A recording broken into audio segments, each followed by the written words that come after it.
El sonido de la cuchara de plata golpeando la porcelana resonaba en el comedor como el segundero de una bomba a punto de detonar. Era un ruido monótono, rítmico y asfixiante. El reloj de pie antiguo, herencia de mi abuelo, marcaba las 8:30 de la noche, pero en esa habitación el tiempo parecía haberse coagulado. El aire olía a asado de carne al horno, el plato favorito de mi hermana Valeria, preparado con devoción religiosa por mi madre. Sin embargo, nadie estaba comiendo. La comida se enfriaba sobre la mesa de caoba, cubriéndose de esa película opaca y grasosa que adquiere la carne cuando la temperatura de la sala es más fría que la del plato. Y hacía frío. Un frío que no venía de las ventanas cerradas de la casa de Móguidas Cruces, sino de las miradas que cruzaban el espacio entre nosotros. Yo estaba sentada en la cabecera opuesta a mi padre, un lugar que rara vez ocupaba. Siempre prefería los asientos laterales, las esquinas, donde podía pasar desapercibida, donde podía ser el fantasma útil que siempre había sido en esta familia. Pero esa noche me habían pedido específicamente que me sentara ahí, frente a él, en la línea de fuego. Mi padre Arturo tenía las manos entrelazadas sobre el mantel blanco. Sus nudillos estaban tensos, blanqueados por la presión. Era un hombre que había construido su vida sobre la base del control absoluto. Su rostro tallado por años de autoridad incuestionable no mostraba piedad alguna. A su derecha, mi madre Beatriz miraba fijamente su propio plato sin atreverse a levantar la vista. Sus manos temblaban imperceptiblemente debajo de la mesa. Ella era la arquitecta del silencio, la mujer que había pasado 3 décadas suavizando los golpes de mi padre y justificando los desastres de mi hermana. Y a la izquierda de mi padre estaba Valeria. Valeria la luz de sus ojos. Valeria la niña que nunca creció. Tenía los ojos enrojecidos brillando con esas lágrimas de cocodrilo que había perfeccionado desde que teníamos 5 años. Llevaba un suéter de cachemira que yo sabía que costaba más que mi alquiler mensual, y sus uñas recién arregladas tamborileaban contra su muslo en un gesto de impaciencia infantil. El silencio se estiraba. Era un silencio denso tóxico como respirar bajo el agua. Yo sabía que me habían llamado para pedirme dinero. Lo sabía desde que mi madre me llamó, con esa voz aguda y artificialmente dulce, 2 días atrás pidiéndome que viniera a cenar porque tenían algo muy importante que discutir en familia. Lo que no sabía, lo que mi mente racional jamás habría podido anticipar, era la magnitud del abismo al que querían arrojarme. Finalmente mi padre aclaró su garganta.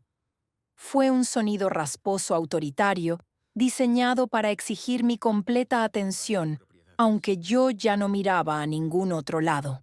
Sus ojos oscuros y duros se clavaron en los míos. No había calidez paterna en ellos. No había amor. Solo había un cálculo frío, la mirada de un acreedor a punto de cobrar una deuda. Tu hermana está en un problema muy grave, comenzó a decir con una voz baja y controlada que no admitía interrupciones.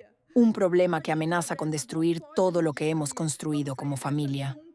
Yo no dije nada. Mantuve mi rostro inexpresivo, una máscara de cerámica que había tardado años en moldear para protegerme de ellos. Mire a Valeria. Ella bajó la mirada y sollozo emitiendo un sonido agudo y patético. Mi madre estiró la mano y acarició el brazo de Valeria, susurrando un «ya pasó». Mi amor, todo se va a arreglar, que me causó náuseas físicas. ¿Qué tipo de problema? Pregunté.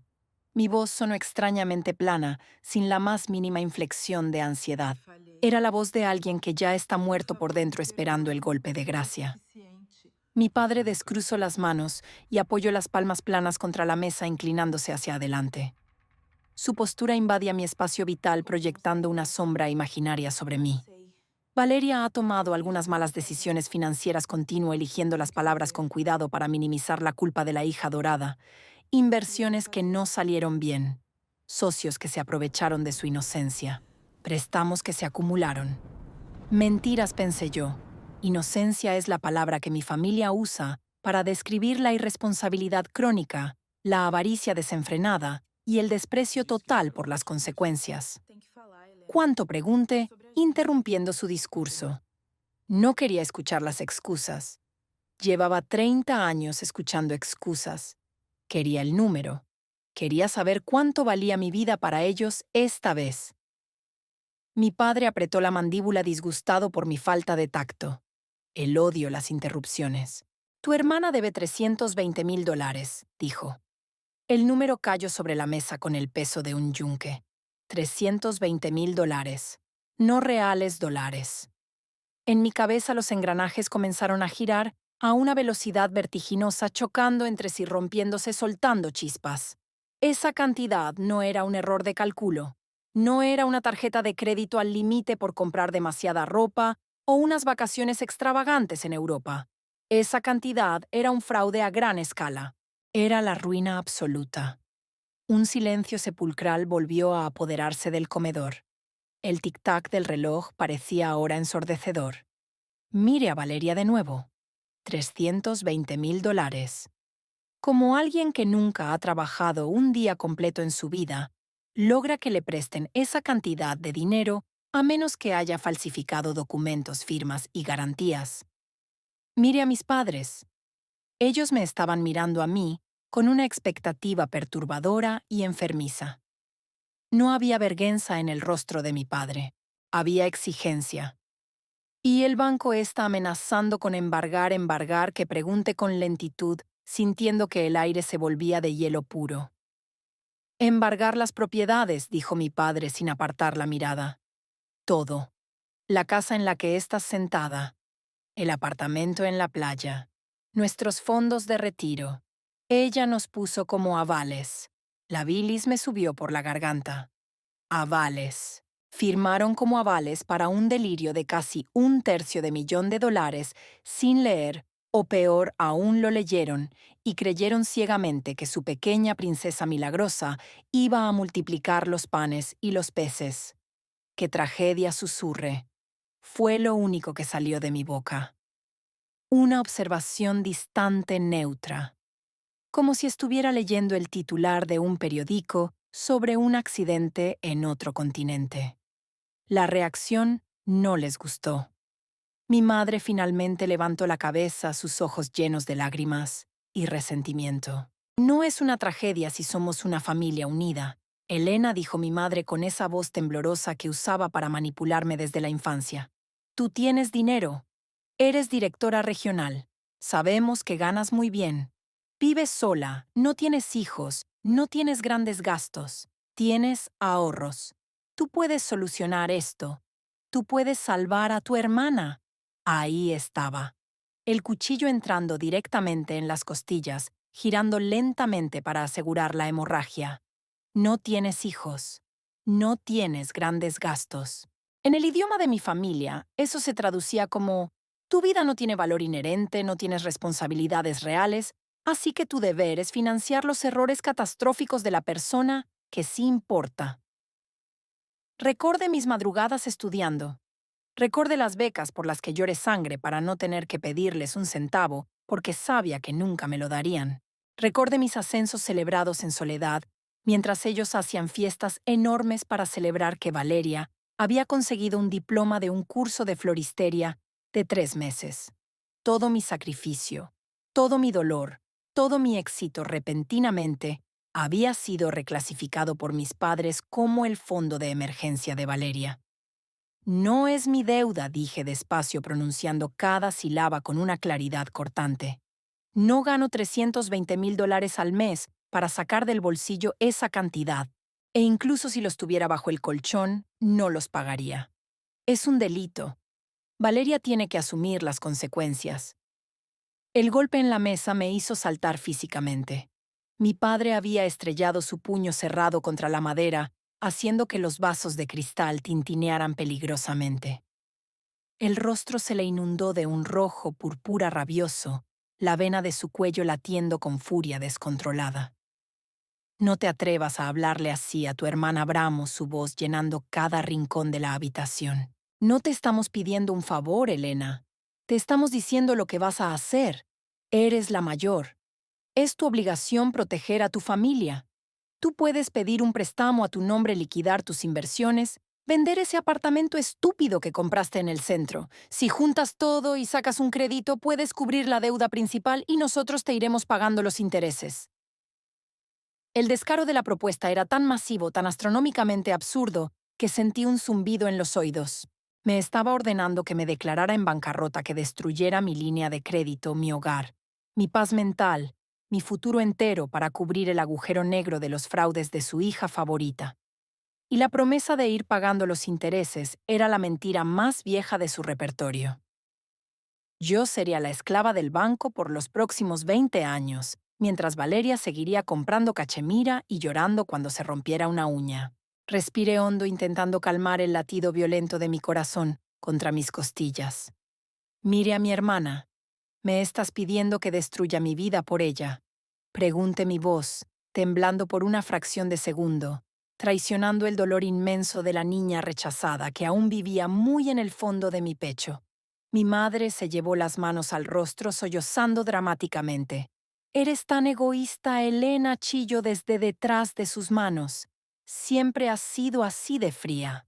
Tu hermana está a punto de ir a la cárcel, a la cárcel. ¿Cómo puedes ser tan cruel de pensar en tu dinero en un momento así?» El dolor desapareció. Fue instantáneo, como si alguien hubiera bajado un interruptor maestro dentro de mi sistema nervioso, apagando por completo 30 años de anhelo por su aprobación, 30 años de culpa inyectada, 30 años de tratar de ser la hija perfecta para ganarme una mirada de amor. El espacio vacío que dejó ese dolor fue inmediatamente llenado por algo oscuro, pesado e indestructible. Frialdad absoluta, claridad mental. Mire los rostros frente a mí y por primera vez en mi existencia no vi a mi familia. Vi a un grupo de parásitos. Vi a extraños peligrosos que harían cualquier cosa por salvarse, arrastrándome al fondo del mar con ellos. Mi padre se levantó lentamente de su silla, apoyando las manos en la mesa, mirándome desde arriba, usando su altura e intimidación física, como lo hacía cuando yo tenía 10 años. «Tu hermana debe $320,000», dijo mi padre mirándome fijo, dictando la sentencia definitiva. «O lo pagas tú asumiendo la deuda esta misma semana, o dejas de ser nuestra hija. No vuelves a pisar esta casa. Te desheredamos. Te borramos de nuestra existencia. Eliges tu dinero y tu soledad o tu familia». Nadie dijo nada. El silencio cayó sobre nosotros como una lápida de granito. Valeria me miraba de reojo, esperando que yo cediera, esperando que comenzara a llorar y pidiera perdón por ser egoísta, esperando que firmara mi sentencia de muerte financiera como el buen soldado que siempre fui. Mi madre secaba sus lágrimas esperando el abrazo de reconciliación, donde yo aceptaba el sacrificio. Los mire a todos, registre cada detalle. La mueca de desdén en los labios de mi padre. El alivio anticipado en los ojos de Valeria. La postura cobarde de mi madre. Respiré hondo el aire frío entrando en mis pulmones, purificando mi mente, bloqueando cualquier rastro de piedad. Me puse de pie, lentamente, sin hacer ruido al arrastrar la silla. Alice las arrugas invisibles de mi falda oscura. Agarré mi bolso del respaldo de la silla y lo colgué de mi hombro. Mi padre mantenía la barbilla alta, esperando mi sumisión. Miré directamente a los ojos de mi padre, sosteniendo su mirada, hasta que vi un destello microscópico de incertidumbre en sus pupilas, y respondí una sola frase. «Entonces asuman que acaban de perder una hija». Me di la vuelta. No esperé a ver sus reacciones. No esperé el grito de indignación de mi padre, ni el llanto renovado de mi madre. Caminé hacia la puerta del comedor con pasos firmes precisos. Mis tacones resonaban contra el suelo de madera, marcando un compás militar, un tambor de guerra. Salí al pasillo, tomé mi abrigo del perchero y abrí la pesada puerta de madera de la entrada.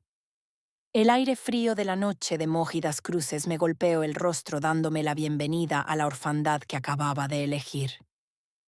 Cierré la puerta detrás de mí con un clic definitivo sólido, sin dudar un solo milímetro. Mientras bajaba los escalones del porche y caminaba hacia mi auto, en la oscuridad, la llave apretada en mi mano derecha, sabía que esto no había terminado. Ellos pensaban que esto era una rabieta. Pensaban que yo volvería llorando en un par de días, quebrada por la culpa, rogando ser aceptada de nuevo, entregando mis cuentas bancarias como ofrenda de paz. No tenían idea, no tenían la más mínima maldita idea de lo que acababan de desencadenar. Me habían dado a elegir entre mi vida y la de ellos, y yo había elegido mi vida. Pero la guerra recién comenzaba y yo no planeaba simplemente defenderme. Esa misma noche, llamaría al banco. Iba a descubrir exactamente de qué trataba esta deuda de $320,000. Iba a desenterrar cada papel, cada firma, cada movimiento. Y luego iba a dejar que el incendio los consumiera por completo. El motor de mi auto cobró vida con un rugido sordo y contenido, aislándome instantáneamente del mundo exterior. Agarré el volante forrado en cuero frío con tanta fuerza que mis nudillos despuntaron blancos en la penumbra de la cabina. Por un segundo interminable, me quedé allí, estacionada frente a la casa de mi infancia. La casa de 2 pisos con su techo de tejas oscuras y su jardín inmaculadamente recortado parecía ahora una garganta gigante a punto de tragarme. A través de la ventana del gran comedor podía ver las siluetas borrosas de mi familia aún sentadas a la mesa. Ninguno se había levantado para seguirme, ninguno había salido corriendo hacia el porche para detenerme, para decirme que todo era una broma de mal gusto o el resultado de un momento de cólera irracional. Estaban allí, paralizados en su propia arrogancia, esperando que el frío y el miedo me hicieran retroceder. Esperaban que la niña asustada, que siempre buscaba migajas de su afecto, apagara el motor, bajara del auto con la cabeza gacha y caminara de regreso al matadero financiero que habían preparado para mí. Puse el auto en marcha. Pisé el acelerador con una presión constante y firme, alejándome de la acera sin derrapar, sin hacer ruido excesivo. No iba a darles el espectáculo de una huida desesperada. Conduje por las calles nocturnas de móguidas cruces en un estado de trance absoluto. La ciudad pasaba a mi lado como una película desenfocada. Los faroles amarillentos de las calles proyectaban sombras largas y distorsionadas que bailaban sobre el capó de mi auto. El silencio dentro de la cabina era tan profundo que podía escuchar el siseo de mi propia respiración, el bombeo acelerado de la sangre en mis oídos y el crujido de mis dientes apretados. No llore. Las lágrimas parecían haberse secado en algún lugar profundo de mis conductos lagrimales, reemplazadas por una sustancia más espesa, más cáustica. Era como si hubieran inyectado plomo líquido directamente en mis venas. Cada semáforo en rojo era una tortura, una pausa forzada, en la que mi mente intentaba reproducir una y otra vez la voz de mi padre diciendo, o lo pagas tú, o dejas de ser nuestra hija. Esa frase no era un simple chantaje, era la revelación final, la traducción literal de 30 años de dinámicas familiares. Mi valor en esa familia nunca había sido mi existencia. Mi valor era mi utilidad. Era el seguro de vida no declarado de la estupidez de mi hermana. El viaje hasta mi apartamento duró exactamente 28 minutos, pero en mi mente fue una travesía de décadas. Recordé el día de mi graduación universitaria. Había conseguido el mejor promedio de mi generación en la Facultad de Economía. Estaba sola en el auditorio. Mis padres me habían enviado un mensaje de texto diciendo que no podían asistir porque Valeria tenía un concurso de belleza local y necesitaba apoyo moral. Recordé la primera vez que compré un auto usado con mi propio dinero, trabajando turnos dobles en una firma de auditoría. Sexton. Lo llevé a casa orgullosa, solo para que mi padre criticara el modelo y mi madre me preguntara por qué no había ahorrado un poco más para comprarle uno a mi hermana que tenía que andar en autobús. Cada recuerdo era un clavo adicional en el ataúd de mi lealtad. Y ahora, este ataúd estaba sellado. Giré en la avenida principal hacia mi edificio. Era una torre moderna de cristal y concreto, una fortaleza que había construido bloque a bloque con mi propio sudor, noches de insomnio y una disciplina militar. Bajé al estacionamiento subterráneo. Las luces fluorescentes parpadearon al detectar el movimiento de mi vehículo. Aparqué en mi lugar, designado apague el motor, y dejé caer la frente contra el volante. El frío del plástico contra mi piel fue un choque de realidad. Estaba sola, oficialmente absoluta y legalmente sola. El concepto era aterrador, pero al mismo tiempo destilaba una libertad embriagadora. Subí en el ascensor hasta el 15º piso. El zumbido mecánico de los cables elevándome parecía sincronizado con mi propio pulso. Cuando las puertas de acero inoxidable se abrieron, caminé por el pasillo alfombrado hacia la puerta de mi apartamento. Inserte la llave y gire. El clic de la cerradura fue el sonido más dulce que había escuchado en toda la noche. Empuje la puerta y entré en mi santuario.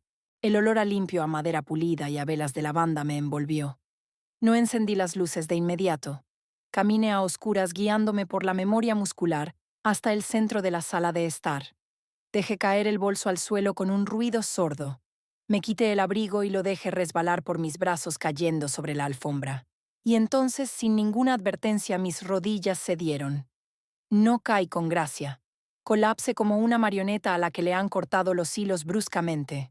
Caí de rodillas sobre la madera fría y el impacto mandó una sacudida de dolor por mis piernas, pero no me importó. Apoyé las manos en el suelo, bajé la cabeza y finalmente el dique se rompió. El sonido que salió de mi garganta no fue un llanto común. Fue un gemido primitivo animal desgarrador. Era el sonido de un alma amputada sin anestesia. Lloraba por la niña de 7 años que escondía sus dibujos porque sabía que nadie los pondría en el refrigerador. Lloraba por la adolescente que dejó de pedir permiso para salir porque a nadie le importaba si estaba o no estaba. Lloraba por la mujer adulta que estúpidamente había creído que el éxito profesional y la estabilidad financiera le comprarían finalmente el respeto y el amor de sus padres. Fui una estúpida, una ilusa. Lloraba por la muerte de la esperanza. El dolor físico en mi pecho era tan agudo que jadeaba buscando aire, sintiendo que los pulmones se me llenaban de arena. Las lágrimas caían calientes y abundantes sobre el suelo de madera oscura manchando el barniz. Estuve así durante quizás 40 minutos. Dejé que el dolor me atravesara, me masticara y me escupiera. No intenté detenerlo. Sabía que tenía que vaciar cada gota de vulnerabilidad de mi sistema. Si iba a enfrentar a mi familia y a una maquinaria financiera de más de $300,000, no podía permitirme el lujo de dudar, no podía permitirme compasión. Lentamente los sollozos comenzaron a espaciarse. El dolor agudo se fue transformando en un vacío silencioso y ese vacío comenzó a llenarse con algo mucho más sutil que la tristeza. Rabia. Una rabia fría, matemática y calculadora. Levante la cabeza. Las lágrimas en mis mejillas se estaban enfriando. Me puse de pie despacio sintiendo las articulaciones rígidas. Caminé hacia el baño, encendí la luz intensa sobre el espejo y miré mi reflejo. Mis ojos estaban hinchados y rojos, el maquillaje ligeramente corrido, pero detrás de ese rostro devastado había un brillo nuevo, una determinación asesina. Abrí el grifo y me salpiqué la cara con agua helada 1, 2, 3 veces. Sequé mi rostro con una toalla presionando la tela contra mi piel sintiendo la fricción. Se acabó el luto, me dije en voz alta al espejo. Mi voz sonó ronca pero firme. Ahora vamos a la guerra. Fui a la cocina, preparé un termo de café, expreso doble negro sin azúcar. Lo necesitaba espeso y amargo.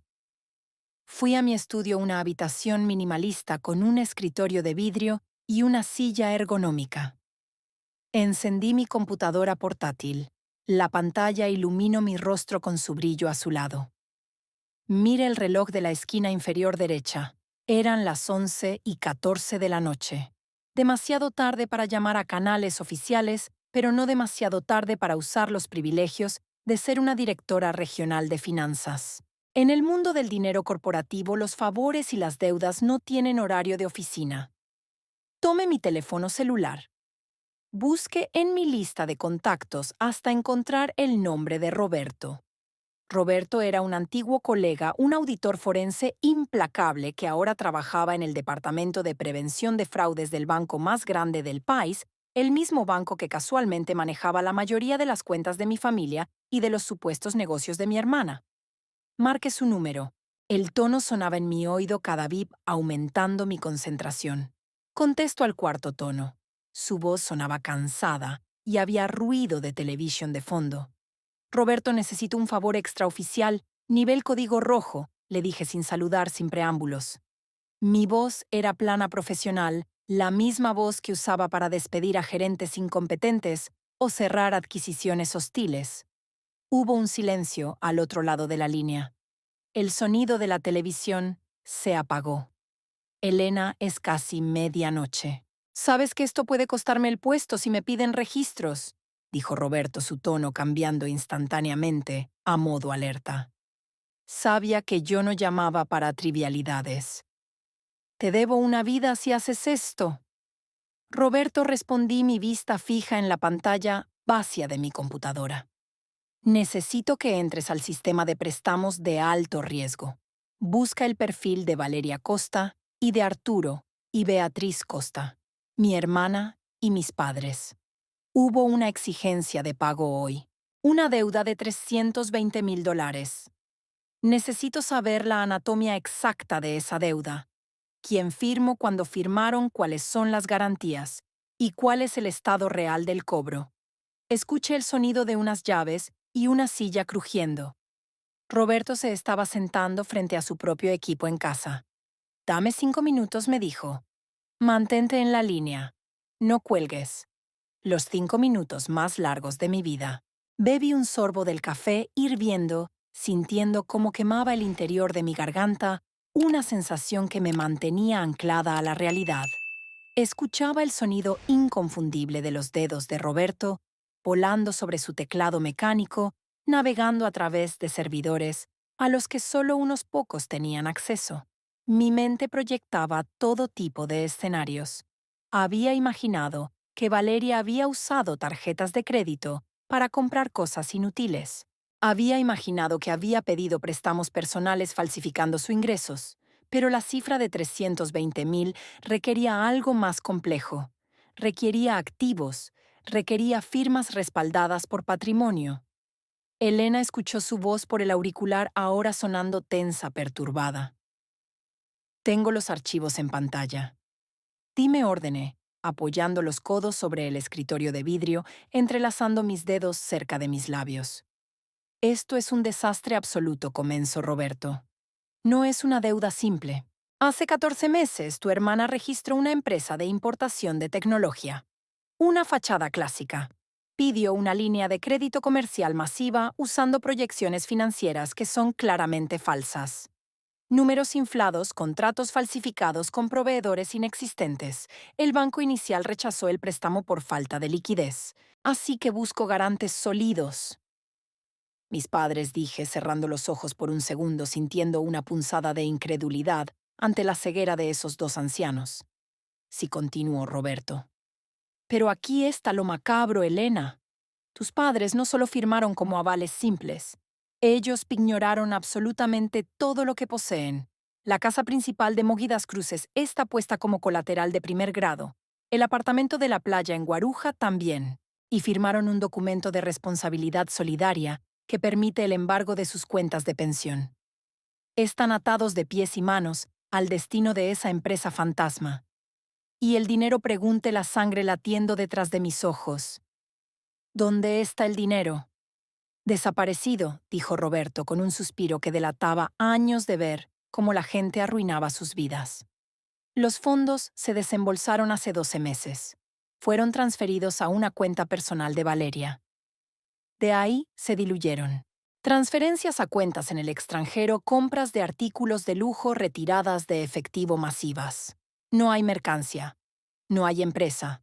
Fue un saqueo planificado para mantener un estilo de vida de millonaria. Respira profundo, Elena, me ordene a mí misma. ¿Cuál es el estado actual de la deuda? Porque la cena de esta noche. Porque la urgencia. Porque se acabó el tiempo, Elena.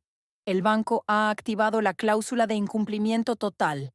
Valeria dejó de pagar incluso los intereses mínimos hace 6 meses. El banco pasó la deuda a la fase de recuperación judicial, hoy a las 3 de la tarde. En este exacto momento, los abogados del banco están redactando las órdenes de embargo. Las notificaciones oficiales llegarán a la casa de tus padres en menos de una semana. No es una amenaza de que podrían embargar. Es un proceso en marcha. Si no liquidan la deuda completa en los próximos 10 días o inyectan un capital de garantía absurdo, van a ejecutar las propiedades. Tus padres van a terminar literalmente en la calle. Abrí los ojos. La magnitud del holocausto financiero de mi familia era abrumadora. Mi hermana no solo había fracasado, había desollado vivos a mis padres para financiar su vanidad.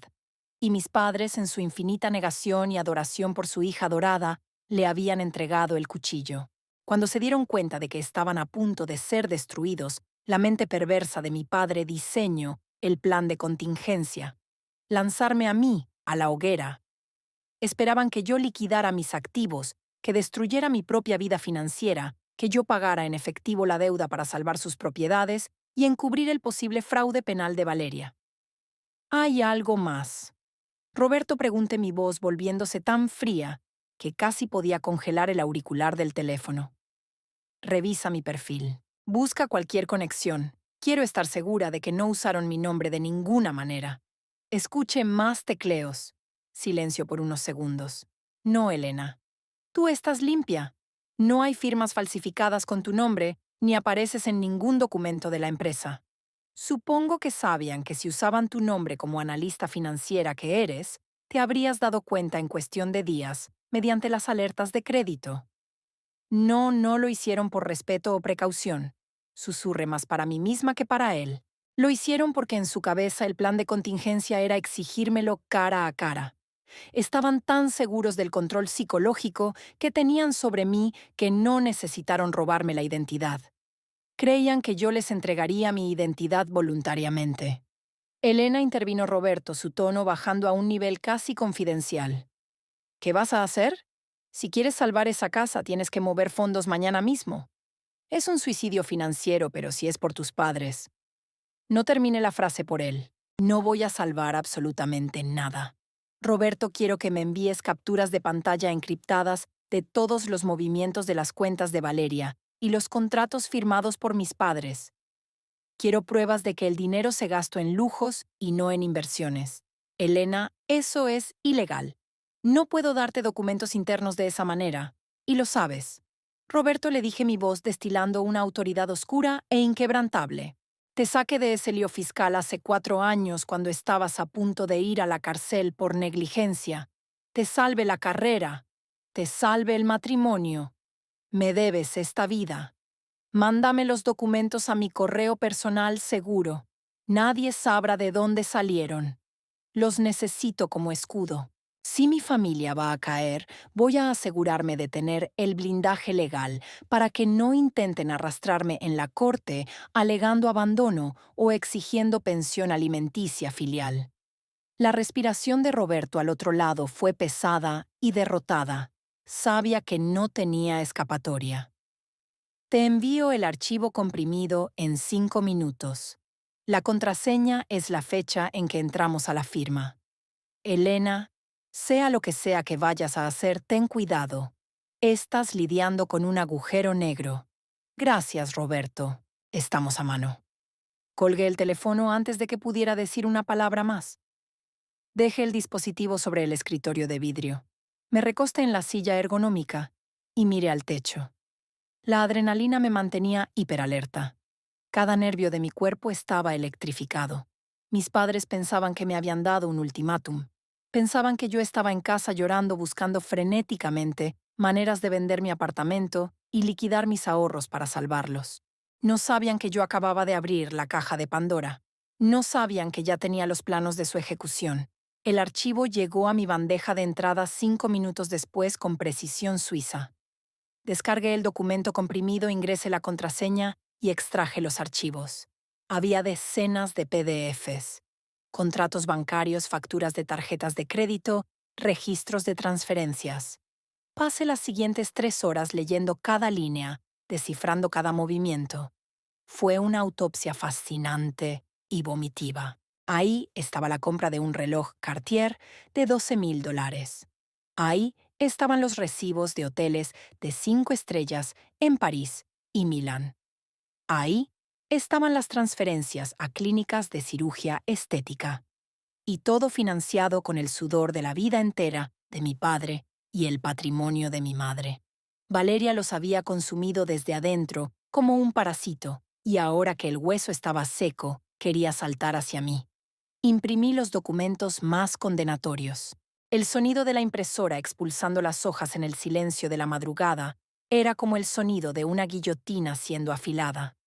Agrupé los papeles en carpetas separadas, una para el banco, otra para mi futuro abogado y otra, una muy especial para el día en que mi familia finalmente viniera arrastrándose a mi puerta, porque sabía que vendrían. Cuando los embargos cayeran sobre la casa de Mógidas Cruces, cuando las tarjetas de Valeria fueran rechazadas en el centro comercial, cuando la ilusión de su riqueza se hiciera añicos, buscarían a la hija chivo expiatorio para que hiciera un milagro. Eran las 4 de la madrugada cuando finalmente terminé de organizar el expediente de mi defensa. Apagué la computadora, me levanté y caminé hacia los enormes ventanales de mi sala de estar. La ciudad comenzaba a teñirse de un azul profundo, el preludio del amanecer. Las luces de la calle seguían encendidas, pero el horizonte ya prometía luz. Puse ambas manos sobre el cristal frío, mirando hacia la dirección donde sabía que estaba la casa de mis padres. Ellos me habían desheredado. Me habían borrado de su familia por negarme a ser su víctima sacrificial. Pero lo que no sabían, lo que descubrirían en los próximos 7 días de agonía pura, era que yo ya había dejado de ser su hija mucho antes de esa cena. Solo había necesitado un empujón para aceptarlo. A partir de este amanecer, yo era un espectro financiero intocable. El silencio iba a ser mi arma más devastadora. Los días 1 al 4 serían de pura preparación legal. Iba a levantar un muro de titanio alrededor de mi vida. Iba a ignorar sus amenazas, sus llantos falsos, sus exigencias. Iba a dejar que la maquinaria implacable del sistema bancario, que ellos mismos habían alimentado con su estupidez, los devorara lentamente pieza por pieza sin intervenir. La cacería ha comenzado, susurré contra el cristal, viendo mi propio reflejo fantasmal en la ventana. Y esta vez, yo no soy la presa. El sol de la mañana atravesó las persianas de mi habitación, cortando la penumbra con líneas doradas y afiladas como cuchillas. No había dormido ni un solo minuto. Había pasado el resto de la madrugada sentada en el suelo del ventanal, abrazando mis rodillas, viendo cómo la ciudad de Sao Paulo despertaba a mi alrededor, ajena al cataclismo que acababa de reescribir mi existencia. Mi cuerpo estaba agotado, pesado como si estuviera relleno de arena mojada, pero mi mente operaba con una lucidez escalofriante. El reloj de la mesita de noche marcaba las 7:14 de la mañana del primer día del resto de mi vida. El silencio en mi apartamento era absoluto, una quietud que solo fue rota por el zumbido vibratorio de mi teléfono celular sobre la madera. Había comenzado el bombardeo, el asedio psicológico con el que mi familia pretendía doblegarme. Me levanté despacio sintiendo el crujido de mis vértebras y caminé hacia el dispositivo. La pantalla estaba iluminada mostrando una cascada incesante de notificaciones. 48 llamadas perdidas, 32 mensajes de texto, 15 audios de voz. Mire los nombres en la pantalla iluminada. Madre, padre, Valeria, madre otra vez. La cadencia de las notificaciones era un mapa perfecto de su desesperación y su arrogancia. No toqué la pantalla de inmediato. Me quedé de pie mirándola como un entomólogo observa a los insectos atrapados en un frasco. Durante 30 años el sonido de ese teléfono me había condicionado como al perro de Pavlov. Un mensaje de mi padre significaba una orden que debía ser acatada de inmediato. Una llamada de mi madre significaba un problema emocional que yo debía resolver. Un texto de mi hermana significaba que necesitaba dinero o que la cubriera en alguna mentira. Mi instinto primario, el que habían programado en mi cerebro, a base de culpa y castigo, me gritaba que contestara que pidiera perdón por mi insolencia de la noche anterior que me sometiera. Pero la mujer que había desenterrado los documentos del fraude a las 3 de la madrugada tomó el control de mis manos. Deslice el dedo por la pantalla y abrí la aplicación de mensajería. Decidí no escuchar los audios al instante. Primero leí los textos de mi padre. Estaban escritos con esa gramática impecable y ese tono castrense que usaba para aterrorizar a sus subordinados y a su familia. El primer mensaje decía: espero que esta rabieta infantil haya terminado. Tienes hasta las 5 de la tarde de hoy para transferir la primera parte de los fondos a la cuenta de tu hermana. El segundo mensaje, enviado 2 horas después, decía: no me obligues a ir a tu oficina a hacer un escándalo. No vas a humillar a esta familia por tu egoísmo.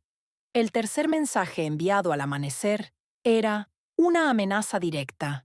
Decía tu madre: lloro toda la noche por tu culpa. Si le da un infarto tú. Serás la única asesina responsable, contesta el maldito teléfono. Leí cada palabra dejando que el veneno goteara sobre mi mente blindada. Asesina, egoísta, infantil. Palabras diseñadas para perforar mi autoestima y hacerme colapsar. Pero al leerlas con la distancia de la revelación nocturna, perdí el miedo.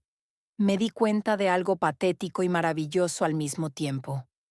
Mi padre no tenía poder. Su autoridad era un espejismo sostenido únicamente por mi consentimiento. Estaba a 40 kilómetros de distancia, tecleando furioso en un aparato de cristal exigiendo $1/300,000 que no tenía, exigiendo el sacrificio de mi vida, porque era absolutamente incapaz de enfrentar las consecuencias de sus propios actos. No era un tirano invencible. Era un anciano asustado escudándose detrás de la retórica del deber filial para no perder su casa. Luego abrí el chat de mi madre. Ella usaba una táctica diferente: la guerra asimétrica del victimismo. Sus mensajes eran largos párrafos sin signos de puntuación, llenos de manipulación emocional barata. Hijita, por favor, ¿qué te hemos hecho para que nos odies? Así nosotros te dimos la vida, te pagamos la escuela como puedes, darnos la espalda cuando más te necesitamos, tu hermana. Está vomitando del estrés, no es culpa de ella. Confío en la gente equivocada. Tú eres la fuerte de la familia. Tú siempre solucionas todo. Vuelve a casa. Prepararé tu postre favorito y hablaremos como personas civilizadas. La bilis me subió a la garganta. La audacia de ofrecer mi postre favorito a cambio de mi aniquilación financiera era tan grotesca que casi me hizo soltar una carcajada amarga. Me pedían que me inmolara en el altar de la estupidez de Valeria, y su recompensa sería un plato de dulce y el privilegio de seguir siendo utilizada. No respondí. No bloqueé sus números. Bloquearlos habría sido un acto defensivo, una demostración de que sus palabras aún me lastimaban lo suficiente como para necesitar esconderlas.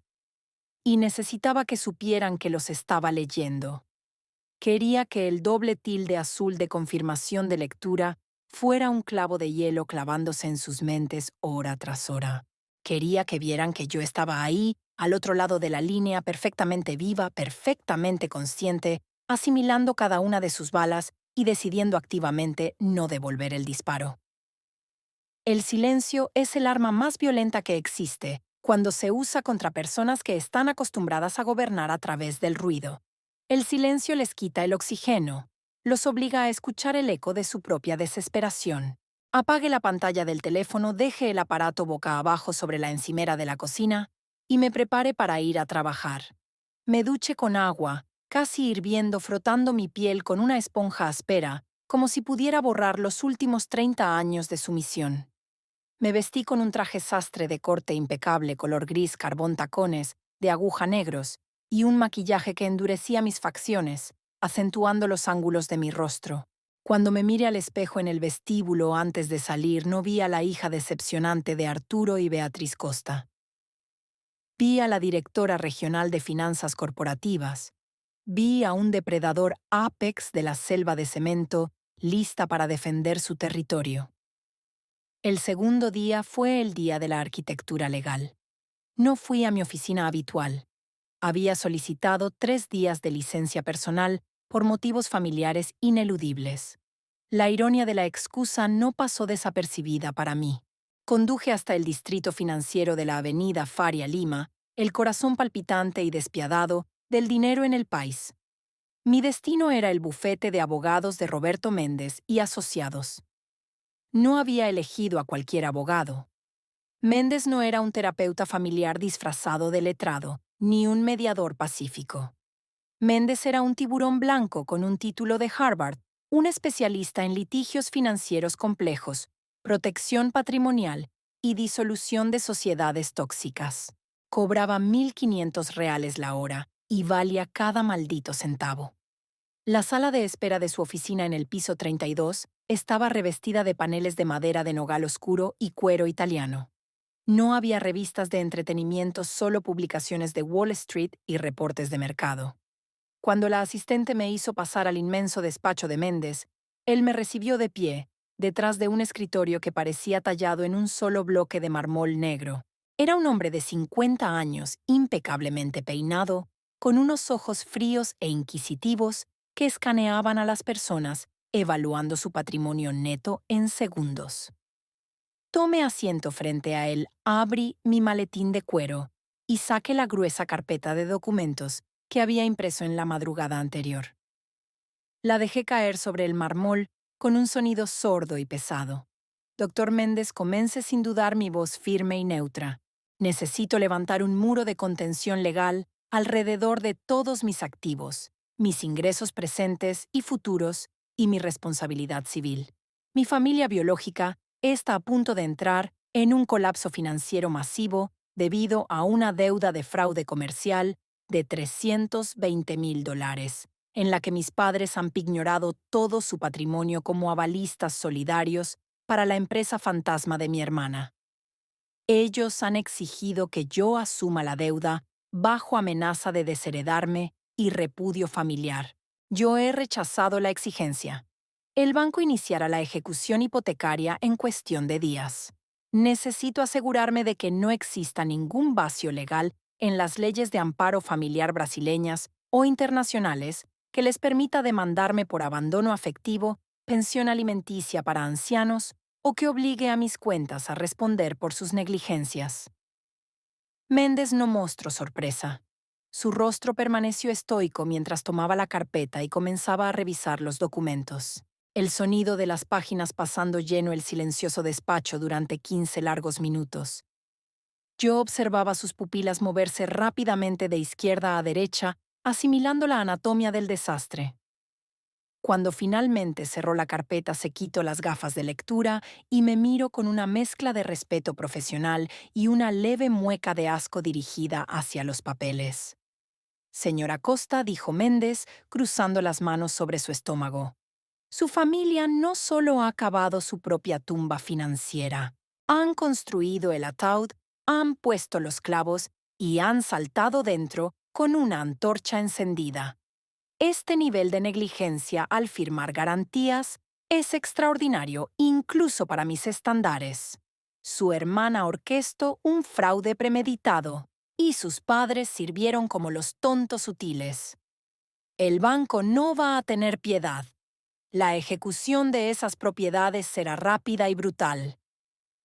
Se respondí cruzando las piernas y manteniendo mi postura erguida. La pregunta es, ¿pueden las llamas alcanzarme a mí? Méndez se inclinó hacia adelante apoyando los codos en el mármol. Directamente, no. Usted no firmó nada, no es socia de la empresa y no aparece en los registros bancarios. Sin embargo, en nuestro sistema jurídico existe el principio de solidaridad familiar. Sus padres podrían intentar una demanda alegando estado de indigencia y exigiendo que usted como hija, con alta capacidad financiera, les provea una pensión para mantener su nivel de vida básico una vez que pierdan la casa y sus fondos de retiro sean congelados. Es una táctica desesperada pero común en familias destructivas. ¿Cuál es la solución? Pregunté. No vine aquí para escuchar los riesgos, vine aquí para comprar la póliza de seguro contra ellos. Méndez sonrió una sonrisa lobuna que me confirmó que estaba en el lugar correcto. Vamos a atacar antes de que ellos se den cuenta de que están en guerra. Primero, redactaremos una notificación extrajudicial formal enviada por este bufete a cada uno de sus familiares. En ella documentaremos la naturaleza extorsiva de la cena de anoche, detallando que intentaron coaccionarla para encubrir una deuda de mala fe generada por la irresponsabilidad de su hermana. Declararemos un cese y desista formal de cualquier comunicación acosadora o amenaza. Segundo, moveremos el 80% de sus activos líquidos a un fideicomiso de administración cerrada, donde usted será la beneficiaria, pero no la titular directa, protegiéndolos de cualquier embargo preventivo que un juez compasivo pudiera otorgarles si intentan la demanda por alimentos.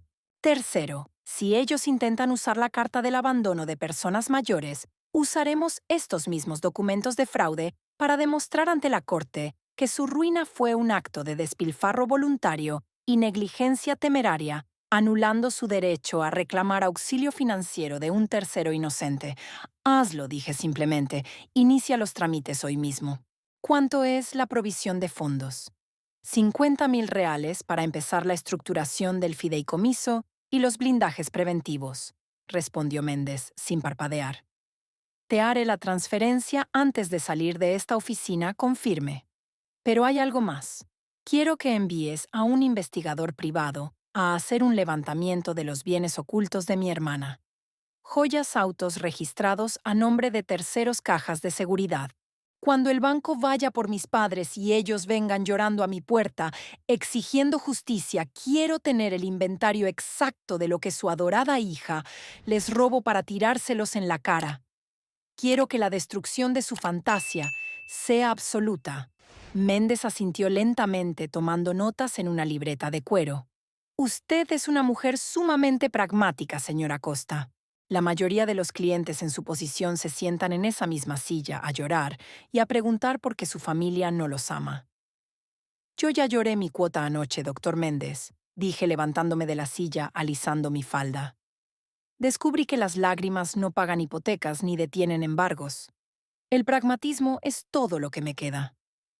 El tercer día fue dedicado a la seguridad física. El blindaje legal estaba en marcha, pero conoció a mi padre. Cuando se diera cuenta de que mis muros digitales y silenciosos no callan intentar y a la fuerza bruta. Volví a mi edificio de apartamentos y me reuní con el jefe de seguridad en la recepción. Era un ex policía militar serio y eficiente.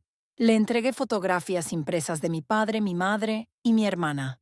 Le informé con voz calmada pero severa que esas 3 personas tenían la entrada prohibida al edificio bajo cualquier circunstancia.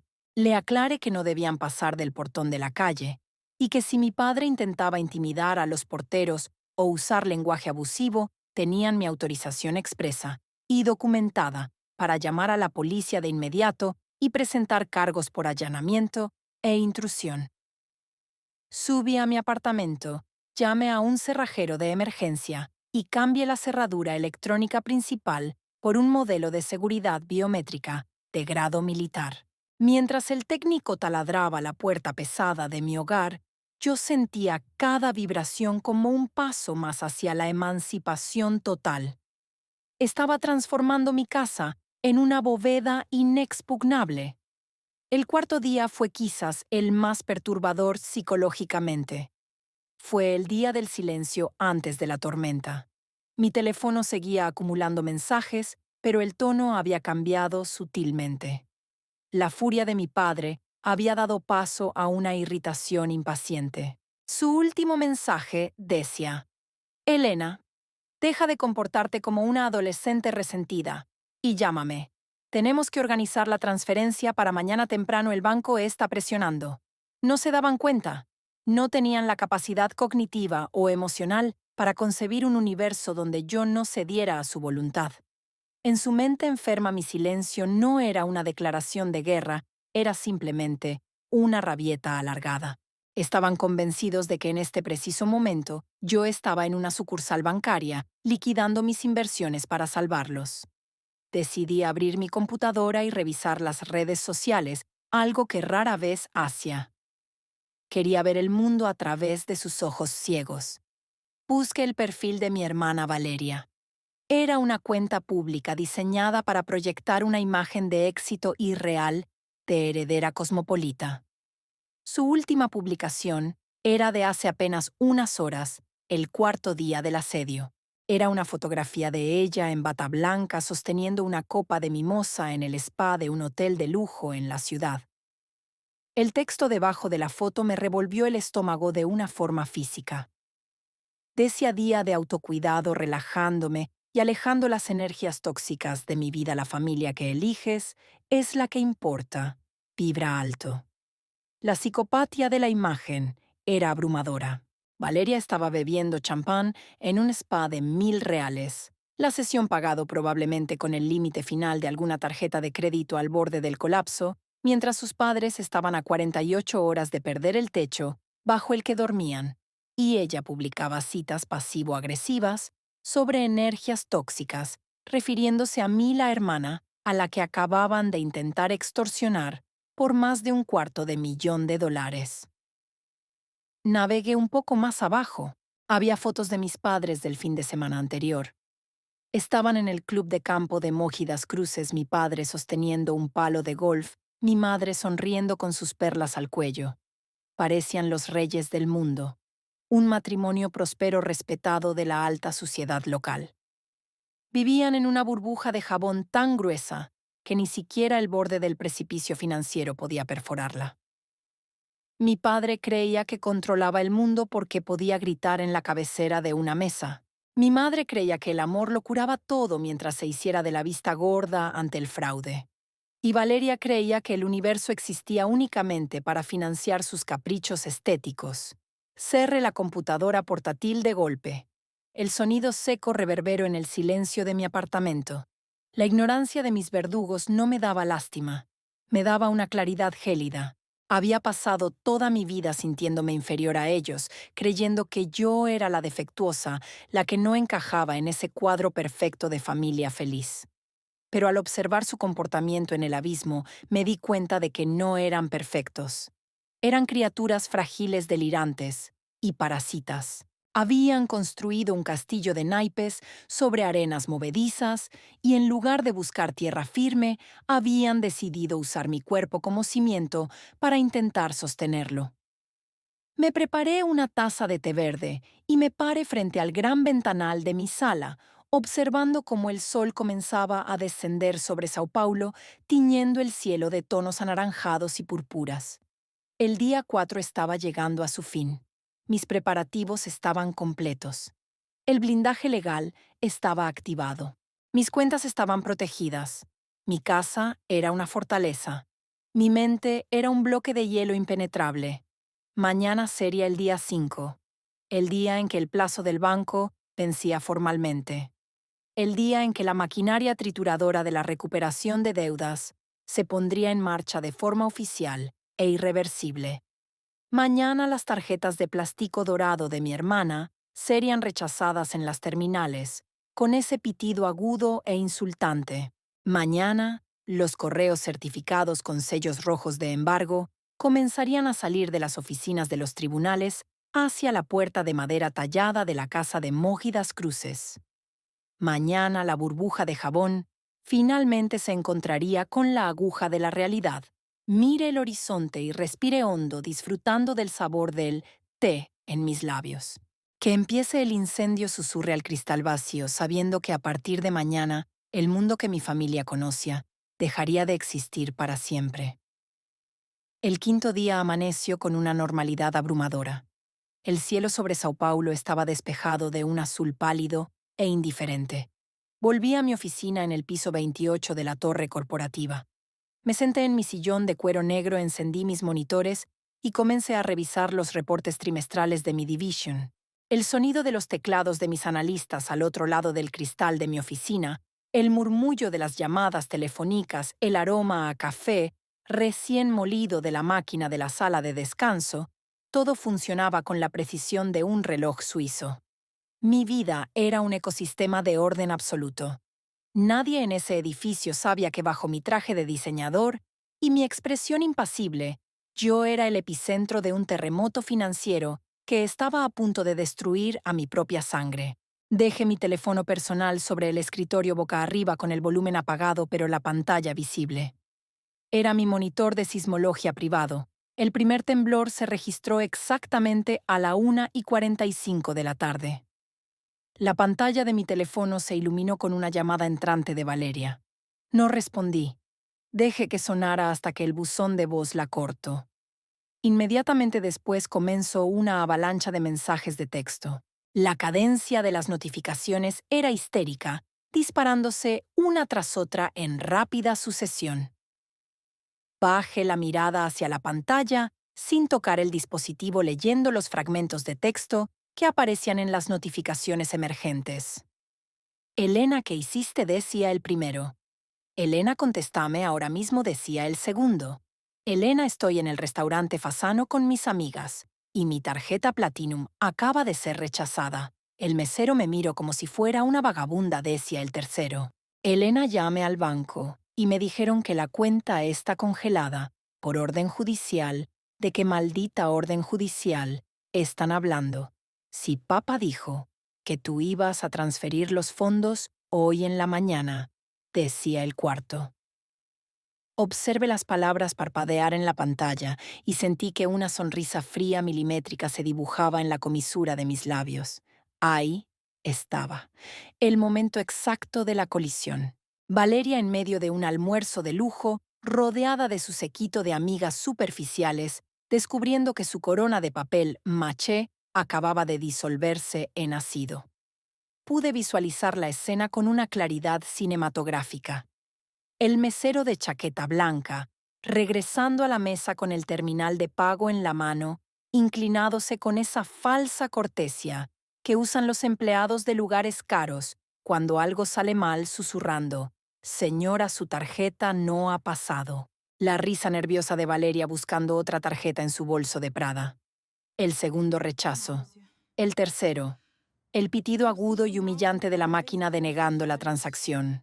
El calor subiendo a sus mejillas, el maquillaje perfecto, de repente sintiéndose como una máscara que se derrite, la excusa apresurada sobre un error del sistema bancario, y luego la huida hacia el baño para llamarme creyendo en su delirio narcisista que yo había cometido un error administrativo al salvarle la vida. No hubo error administrativo. Valeria pensé mirando el teléfono silencioso. El sistema funciona a la perfección. Simplemente te acaban de expulsar de él. Los mensajes de Valeria continuaron durante la siguiente hora, volviéndose cada vez más desquiciados. Paso de la indignación al ruego y luego a la amenaza infantil. «Eres una maldita resentida», escribió. «Papá te va a matar cuando se entere de que no hiciste el depósito. Voy a decirle que me humillaste a propósito. No te lo voy a perdonar nunca». La audacia de su razonamiento era un caso de estudio psiquiátrico. En su mente, la culpa de que sus tarjetas estuvieran bloqueadas por una deuda de $320,000 que ella misma había robado no era suya, sino mía, por no haber liquidado mis propios ahorros para encubrir su delito en secreto. Ella era la víctima de mi negligencia. Apagué la pantalla del teléfono y volví a mis reportes financieros. No necesitaba leer más. El primer muro del castillo de naipes había colapsado. A las 4 de la tarde el segundo temblor sacudió la mesa. Esta vez fue mi padre. Su llamada entró rompiendo la monotonía visual de la pantalla. Tampoco contesté. El mensaje de voz que dejó minutos después llegó con una alerta roja de urgencia. Conecte mis auriculares inalámbricos y presione reproducir. Quería escuchar la modulación de su voz. Quería medir su nivel de terror. La grabación comenzó con el sonido de una respiración pesada agitada. Elena habló mi padre, pero su voz carecía de la resonancia autoritaria de la cena del domingo. Sonaba asfixiado como si le hubieran aflojado la corbata a la fuerza. «Elena, ¿qué estupidez estás haciendo? Acabo de intentar pagar la gasolina de mi auto y mi tarjeta fue retenida por el cajero». Retenida, Elena, no rechazada. El gerente de la sucursal me dijo que hay un bloqueo preventivo del departamento de fraudes sobre todas mis cuentas vinculadas. Me están tratando como a un delincuente en el banco donde he sido cliente por 30 años. Llama a tu gerente de división. Llama a quien sea que conozcas en la junta directiva y arregla esto. Te di una orden directa el domingo. No voy a tolerar esta insolencia. Transfiere el dinero a la cuenta de garantía del banco inmediatamente antes de que tu madre se entere de esto y le dé un síncope. Llámame ahora. La desconexión con la realidad era tan profunda que bordeaba la psicosis. Mi padre, un hombre que se jactaba de su inteligencia financiera, todavía creía que un bloqueo por fraude masivo podía solucionarse con una llamada de nepotismo a un gerente. Creía que su tarjeta había sido retenida por mi insolencia y no por el hecho de que había avalado una empresa fantasma con el dinero de su jubilación. Todavía me daba órdenes. Todavía intentaba usar a mi madre como rehén emocional. Borré el mensaje de voz sin inmutarme. La negación es un anestésico poderoso, pero tiene una fecha de caducidad muy corta. Y la fecha de caducidad de mi padre estaba a punto de expirar de la forma más violenta posible. El sexto día fue el día del apocalipsis, el día en que los buitres finalmente aterrizaron en el techo de tejas de la casa de Mógidas Cruces. Yo había tomado la mañana libre no por compasión, sino porque tenía una videollamada programada con el doctor Méndez, mi abogado, para confirmar que nuestras propias municiones habían sido disparadas. Estaba en el estudio de mi apartamento, bebiendo café negro, cuando el rostro impasible de Méndez apareció en la pantalla de mi computadora. Señora Costa, me saludo, ajustándose las gafas. Le informo que las notificaciones extrajudiciales de cese y desista fueron entregadas por mensajería certificada con acuse de recibo a las 9 de la mañana de hoy, tanto en la residencia de sus padres como en el apartamento de su hermana. Además, la estructura de su fideicomiso está completamente cerrada. Sus fondos son a partir de este minuto intocables y rastreables, únicamente bajo mandato de la Corte Suprema. Usted es un fantasma financiero. Perfecto, respondí. Han intentado contactarlo a usted. El documento incluía su número de contacto como representante legal. Aún no, dijo Méndez. Pero sospecho que están demasiado ocupados lidiando con los otros mensajeros que llegaron esta mañana. Tengo un informante en el Tribunal Civil del Distrito. Las órdenes de ejecución hipotecaria preliminar y embargo de bienes muebles salieron del juzgado a las 8 de la mañana. Los oficiales de justicia deberían estar golpeando su puerta mientras hablamos. Van a etiquetar cada mueble, cada vehículo, y a entregar la notificación de desalojo a 60 días si no se cubre la totalidad de la deuda, más los intereses moratorios y costas legales. Sentí un escalofrío subiendo por mi espalda. No era miedo. Era una descarga de adrenalina pura destilada y congelada. La visualización de los oficiales de justicia, hombres con chalecos grises y carpetas con sellos oficiales, entrando al santuario inmaculado de mi madre, poniéndole etiquetas de inventario a sus jarrones de porcelana, a la televisión de pantalla plana, al auto de mi padre. El choque frontal de su arrogancia contra la maquinaria inhumana del Estado. Gracias, doctor Méndez, le dije manteniendo mi voz neutra. Manténgase alerta. Si intentan cualquier maniobra legal contra mí, quiero aplastarlos antes de que presenten el papel. Méndez asintió. Tienen las manos atadas, señora Costa. Están demasiado endeudados para contratar a un abogado de mi calibre para demandarla. Y los abogados de oficio no toman casos de extorsión familiar para salvar patrimonios embargados por fraude. Están solos en medio del océano, y su barco acaba de partirse por la mitad. Me mantendré en contacto. La videollamada terminó. La pantalla se volvió negra. Solo pasó una hora antes de que el verdadero colapso comenzara a manifestarse en mi teléfono. El tono de los mensajes cambió drásticamente. La negación de mi padre y la rabieta de Valeria desaparecieron por completo, borradas del mapa por la fuerza destructiva de la realidad. Ahora era el turno de mi madre, y su pánico no era actuado. Era visceral. La primera llamada de mi madre llegó a las 11:15 de la mañana. La dejé ir al buzón de voz. El audio que dejo, me heló la sangre no por piedad, sino por la crudeza del terror humano. Se escuchaban sollozos histéricos de fondo, el sonido de objetos cayendo y la voz de mi padre gritando maldiciones ininteligibles en la distancia. Elena, por el amor de Dios. La voz de mi madre era un alarido desgarrador, irreconocible, agudo y roto. Elena, hay policías en la casa.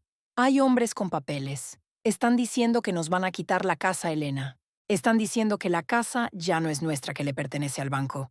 Tu padre está llorando, Elena. Tu padre está llorando en la sala y no puede respirar. Llama al banco.